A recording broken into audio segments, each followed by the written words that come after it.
Well, welcome back. It has been a rough week for Dr. Fauci. The release of his emails showed us he wasn't being totally upfront with the American people about things like masks and gain-of-function research over in Wuhan. And, of course, the pending release of his book, Expect the Unexpected, brought out a lot of memes. Let's look back on the week that was with memes and Dr. Fauci's special edition.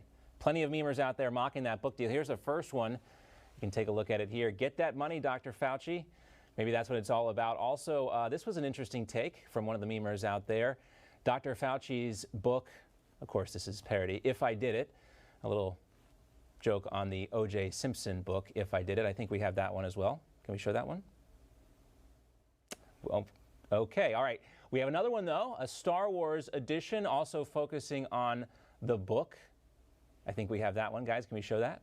Yeah, you can see that there, a couple AT-ATs chasing down Rocky and Apollo Creed. Kind of a mashup here. You get the whole point, though. The mass Nazis, the lockdown pariahs, they are all on the run now, based on what we learned from Dr. Fauci's emails. There was this one, too.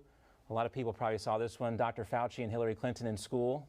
Oh, well, here's a trade offer. I'm sorry. Here's another one. Dr. Fauci trade offer. You receive a book deal and a cult following, and then what you get is a pandemic and lockdowns. Not good. Okay, here's the Clinton one. A lot of sharers sharing this one this week. Let's take a look here. Hillary Clinton passing Dr. Fauci a note in class, and it says, you should have deleted the emails. A little friendly advice there from Hillary Clinton to Dr. Fauci. As we say, teamwork makes the meme work, or memes work, I should say. Let's welcome in our meme team. Stacy on the right, Stacy Washington checking in. Aaron Elmore, Esquire, a Republican strategist and a couture meme enthusiast. And last, but first in the hearts of fact checkers, Seth Dillon from the Babylon Bee. Great to see you all. Thank you. All right, let's start, Stacy, with your meme. Here we have it on the screen. Let's take a look. There it is, Dr. Fauci, get rich or lie trying. I love, Stacy, all the book kind of takes on Dr. Fauci this week. And now I think that the book, last time I checked, it was no longer available on Amazon. Yeah, I mean, they snatched it. They're canceling him. And I disagree with that, actually. I feel like what they should do is treat him with respect, and they should treat conservative authors with respect. No matter if you like what the content is, just go right ahead and leave it up there and let the people who are actually buying the books decide. But this is what they do to their own when they're preparing to throw them on the Barbie. They're going to blame him for everything they did wrong last year so they can try to wipe the slate clean for the midterm elections. So that's why we're seeing his book canceled. But I thought that meme was pretty epic. I found it on Instagram. Okay. I'm being told we have the If I Did It Fauci book meme. We can show that one here. There it is. Very nice. You can see the semblance.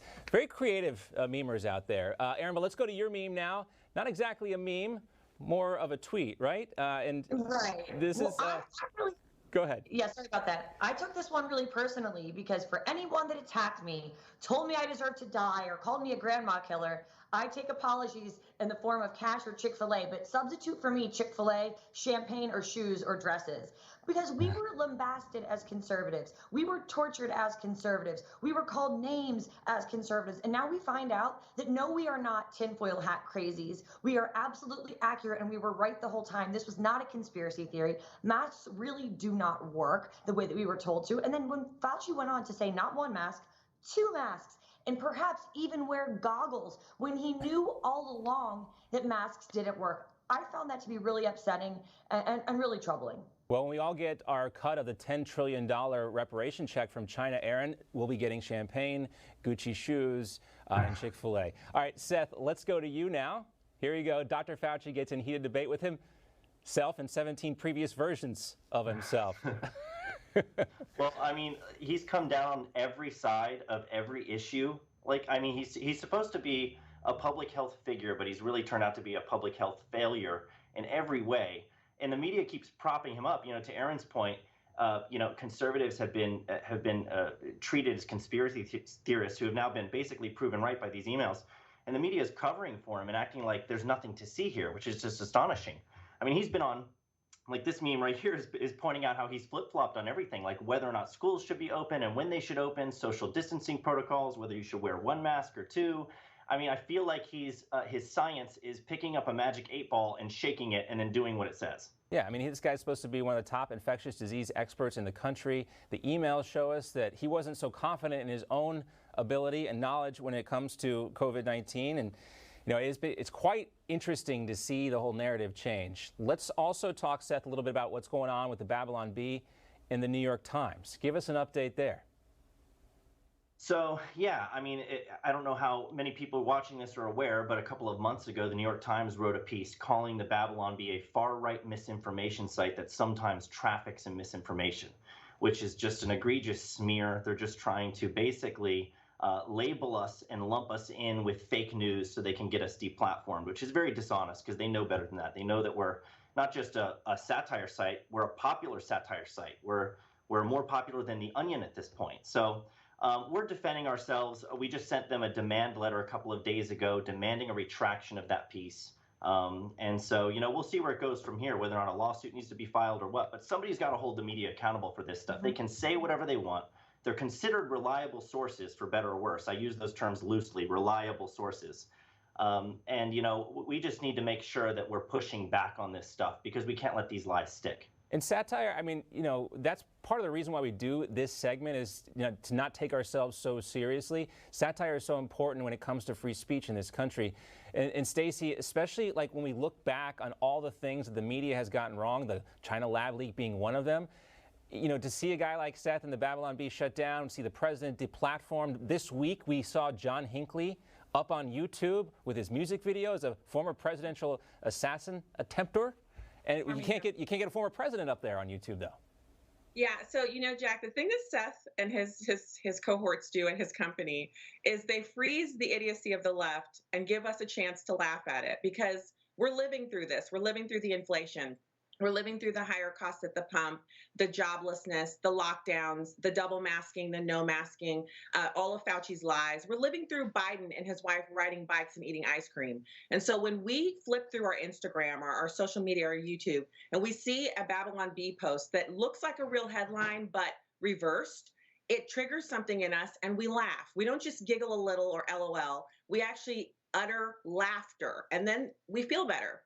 And the left can't have us feeling better at their expense. So that's why they're attacking him. You can tell the quality of your work by the persistence and virality of your enemies. Yep. And when you have major mainstream newspapers attacking you, Seth, you're over the target. Kudos. We love what you do. Everyone in America, even leftists, are laughing and enjoying your work. That's high praise. Yeah, and I think, Stacy, you said it so well because I think so many of us, too, Aaron, have this like visceral reaction when we see these things from Seth and you see how it just skewers, especially when it comes to the fake news aspect of it, and that's why it is so important. It is so important. And your weekend Newsmax host, Benny Johnson, has a saying, which is the left can't meme. What is upsetting to them here, I believe, is that we have gotten funnier than they. We have produced better memes than they. And I do think that Seth should pursue legal action here because he has developed and cultivated a brand. And that brand has a financial value. And if the New York Times can just go around slandering him and defaming him, that hurts his brand and the business that he's worked so hard to cultivate and create. And this isn't just about accountability. This is about capitalism and a democracy. And he has every right to protect his business. And we can't just have major newspapers and publications saying things that are false about us and hurting everything that we work for every day. So I believe that just like Nick Sandmann, that young gentleman wearing the MAGA hat, won the lawsuit against CNN, I see the Babylon Bee winning a big lawsuit against the New York Times. Well, Seth, what did you think when you see guys like Jonathan Karl this week and Glenn Kessler from the Washington Post, the fact checker over there, being like, yeah, I mean, President Trump said it came from the Wuhan lab, but, nobody listened to him because it was President Trump. The lack of contrition coming from some of these members of the media, too, I think is still kind of jarring at this point. It is jarring. It's still a huge blind spot for them, isn't it? They don't realize just exactly how committed they are to their narrative. And this is the big irony in all of this. I have to point this out. They use misinformation to smear us as being a source of misinformation. Mm-hmm. It's so ironic that they're actually engaged in the project that they're accusing us of. The reason they want to get us shut down is because we're spreading misinformation, but they have to lie about us to make that narrative stick to us. So, it's just silly and absurd, but it's, that's the narrative that they're trying to paint. And yeah, the treatment of Trump just goes back to show you just how dishonest they are every step of the way with how they handle conservatives at every level. Yeah. Well, guys, stick around. We're going to have another edition. We're going to do a double dose of the meme teaming this week. Next round, we're going to talk about AOC and her abuela down in Puerto Rico and her Tesla. There are lots of good memes on that front as well. And of course, we always want to give a shout out to as many people as possible. We get so much great feedback from these memers out there, sending us stuff. They're participating, they're watching. I know they get a thrill out of that. So you can see some of the memers up on the screen. We got McMurphy memes, Prison Mitch, Pub, the Cocainina, I think, Mr. Nukem Cocaine. These names are hilarious. Political Clown Parade, Burns. Mimar Gaddafi is another one who's been reaching out to us. Scott Summer, Dr. Richard Harambe, Matthew Foldy, who is from the Washington Free Beacon. He's going to join us in a couple weeks as well. Mrs. Brassenstein and Heather Champion's a new one who reached out to us this week as well. And I hope we got everybody in there, but we're going to keep mentioning these folks because the memes keep coming and they keep getting better every single week. All right, guys, stand by. We'll see you in about an hour or so. Also, it's never too late. A 94-year-old woman in Alabama is living proof of that. We'll have that story and much more. Your catch-up is next.